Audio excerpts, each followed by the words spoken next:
Hello बच्चों, good morning. और NCERT की सीरीज में हम आपका फिर से स्वागत करते हैं। चलिए, और आज हम सवाल करते हैं उदाहरण नंबर 14 यानी कक्षा 10वीं का, जो कि परीक्षा की दृष्टि से मोस्ट इम्पोर्टेंट है सवाल। ठीक है बच्चों। हाँ, एक प्रश्नावली में भी सवाल दिया रहता है जो कि यहाँ पे प्लस के स्थान पे माइनस है। ठीक है, इसको हमें मूल ज्ञात करना है। इसको हम सूत्र विधि से, आपसे बोला जाएगा इसको सूत्र विधि से हल कीजिए। ठीक है, और बोल देंगे श्रीधराचार्य सूत्र से भी हल कीजिए। तो ये बात एक ही है। चलिए आइए इसको हल करते हैं। बिल्कुल इजी है, तो बिल्कुल ध्यान से देखना और लास्ट तक देखना। ठीक है, क्योंकि आगे की प्रश्नावली में अगर आपसे ये सवाल बन जाता तो आगे की प्रश्नावली के सारे सवाल बन जाएंगे। ठीक है, चलिए ध्यान से देखना। इसको हम सॉल्व करते हैं। तो अपन बोलेंगे गिवन है, दिया है। क्या है बच्चों? दिया है। क्या दिया हमें? x धन 1/x बराबर 3। ठीक है, अब ये क्या है, चूंकि यहाँ पे भिन्न है, इसके बटे में कुछ नहीं तो कितना मान लेंगे? 1 मान लेंगे। ठीक है बच्चों, और इसको हल करने का तरीका क्या है? भिन्नों को लघुत्तम लेके, तो x और 1 का आएगा x, हो जाएगा 3 गुणा x का होगा x में तो हो जाएगा x वर्ग, और 1 का होगा 1 में तो 1 एकम 1 बराबर कितना बचा बच्चों? 3। इसके बटे में कुछ नहीं तो मान लेंगे 1, और यहाँ पे फिर से कर देंगे अपन त्रियक गुणा कर देंगे। ठीक है, तो जब हम त्रियक करेंगे तो 1 का होगा इसमें, तो 1 का करेंगे तो कोई मतलब नहीं, 1 का करेंगे तो जो संख्या वही आती है। जैसे हमने कहा 3 का 1 में गुणा कर दीजिए तो 3 एकम 3, तो वही आ जाएगी। तो x का 1 में करेंगे तो x वर्ग धन का 1, और जब इस x का होगा 3 में तो बराबर में हो जाएगा 3x। ठीक है बच्चों, अब हम इसका क्या कर लेते हैं? पक्षांतर कर लेते हैं। तो पक्षांतर करेंगे, 3x को इस साइड बुलाएंगे तो प्लस का साइड आके माइनस का, तो x वर्ग घातों को घटते क्रम में, तो 3x का पक्षांतर ऋण के 3x धन का 1 बराबर में 0, इसको दे देंगे समीकरण 1। ठीक है डियर स्टूडेंट, तो अब हमें समीकरण मिल गया द्विघात समीकरण। अब द्विघात समीकरण को हमें व्यापक वर्ग समीकरण से तुलना करनी है। ठीक है, तो आइए हम देखते हैं क्या लिखेंगे।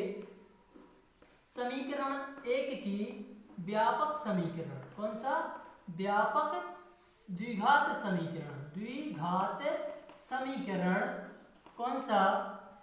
द्विघात समीकरण ax वर्ग धन bx धन c बराबर 0 से तुलना करने पर, ठीक है बच्चों, तो हम तुलना कर देंगे।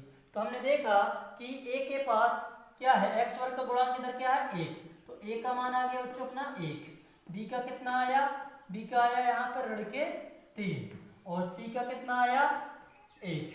ठीक है, ये मान आ गया। आशा करते हैं समझ में आ रहा होगा। चलिए, और अब देखते हैं, हमें लगाना है सूत्र विधि। ठीक है, मूल ज्ञात करना, तो हम लगा देंगे सूत्र विधि से। सूत्र विधि से क्या कहती है सूत्र विधि? सूत्र विधि x बराबर माइनस बी धन ऋण करड़ी के अंदर b वर्ग ऋण 4ac बटे में 2a।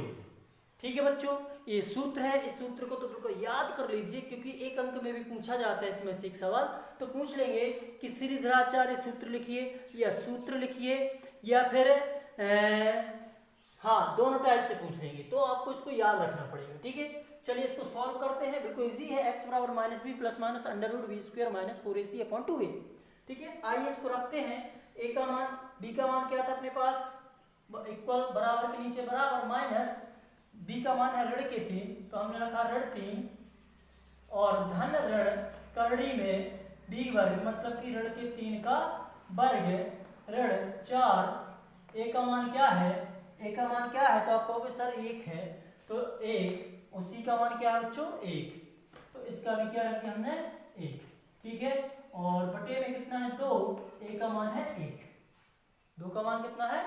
1। चलिए इसको सॉल्व करते हैं। तो यहाँ पे ऋण ऋण का हो गया धन, धन के 3 धन ऋण करड़ी में, जब इसको सॉल्व करेंगे 3 का वर्ग कितना होगा? 3 त्रिका 9, और इधर होगा तो ऋण के 4। ठीक है बच्चों, और बटे में है आपका 2 एकम 2, तो इसको हटा दीजिए। अब हमारे पास क्या बच रहा है? x बराबर बच रहा है 3 धन ऋण करड़ी के अंदर 9 में से 4 गए तो बचा 5 और बटे में 2।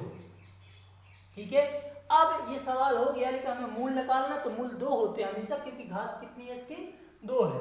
ठीक है, इसको हम गुणनखंड विधि से भी बना सकते थे, लेकिन यहाँ पे सूत्र विधि से बोला जाएगा आपसे। चलिए, तो यहाँ पर 2 चिन्ह है, तो हम एक बार ले लेंगे क्या, धन चिन्ह लेने पर क्या बोलेंगे बच्चों, धन चिन्ह लेने पर। तो जब धन लेंगे तो x बराबर क्या होगा, x बराबर होगा 3 धन करड़ी 5 बटे में 2। ठीक है, और दूसरी बार नीचे ले लेंगे अपन, क्या बोल देंगे, ऋण चिन्ह लेने पर। तो क्या होगा बच्चों, x बराबर 3 ऋण करड़ी 5 बटे में 2। ठीक है, तो हमारे पास अतः 2 मूल आ गए, अतः x बराबर 3 धन करड़ी 5 बटा 2 एवं x बराबर 3 ऋण करड़ी 5 बटा 2 समीकरण के मूल होंगे। ठीक है बच्चों, और ये अपना सवाल कंप्लीट हो गया। आशा है कि आपको अच्छे से समझ में आ गया होगा, और हाँ, अगर समझ में आ गया तो आपका उत्तरदायित्व है कि आप अपने दोस्तों के साथ शेयर कर दीजिए। ठीक है, और वीडियो को लाइक कीजिए, चैनल को सब्सक्राइब कर लीजिए। ठीक है, चैनल तो पता है आपको ना, कौन सा है, विद्या स्टडी, VIDHYASTUDY, विद्या स्टडी। क्योंकि देखिए, आपको पता है कि जब तक 1000 सब्सक्राइबर नहीं हो जाता तब तक कुछ नहीं मिलता है। तो यहाँ से मतलब कि मोटिवेट तभी होंगे जब आप हमें कुछ ना कुछ, उससे अपन को फायदा होता है। ठीक है, तो आपका दायित्व बनता है कि आप विद्या स्टडी चैनल को सर्च करिए और इसको सब्सक्राइब कर लीजिए, क्योंकि आपको कक्षा 10वीं की गणित बिल्कुल आसान तरीके से पढ़ाई जाएगी। चलिए, मिलते हैं अगली वीडियो में, तब तक के लिए जय हिंद, जय भारत, टेक केयर, ख्याल रखिए अपना।